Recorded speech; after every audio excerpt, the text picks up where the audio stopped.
Detraction News with your anchor person, Dora Smarmy. Good evening. I'm Dora Smarmy, and welcome to Distraction News, where we give you the news and then ask you 5 questions about what we just reported. So make sure you're not distracted. Now, for our top story today, submarines. A submarine is a ship that travels underwater. They are tube-shaped so that they can move swiftly through the water.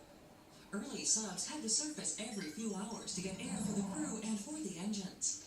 Modern subs can produce air by using electricity to get oxygen from seawater.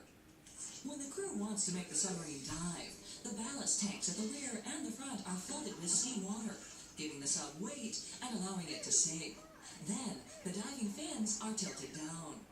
To resurface quickly, the tanks are flushed out with compressed air. To climb slowly, the diving fins are tilted upwards and the sub glides towards the surface. Submarines have a very strong shell to keep from being crushed by underwater pressure. The hull is often made of steel or titanium. Some U.S. subs will patrol for 60 days at a time, sometimes never even surfacing. Okay, so man your periscopes and let's see how well you were able to remember the facts. Why are submarines tube-shaped? To move swiftly through water, because sailors love cigars, or it's a pretty shape. The answer is to move swiftly through water. Modern subs get oxygen from where? Trees grown inside the sub? Seawater? Or a really big snorkel? The answer is seawater. What happens when the submarine tanks are filled with water? The sailors all take baths. They use it for aquariums. Or the submarine sinks. The answer is the submarine sinks. When the tanks are flushed out quickly, the sub does what? Explodes, makes a gassy sound like your Uncle Charlie, or resurfaces quickly.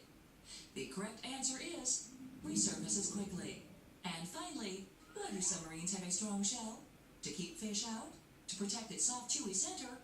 Or to keep it from being crushed by the water pressure? The answer is to keep it from being crushed by the water pressure. Well, that story was quite deep, didn't you think? And there were simply oceans of information. Okay, not oceans, but a lot. Enough to fill a ballast tank.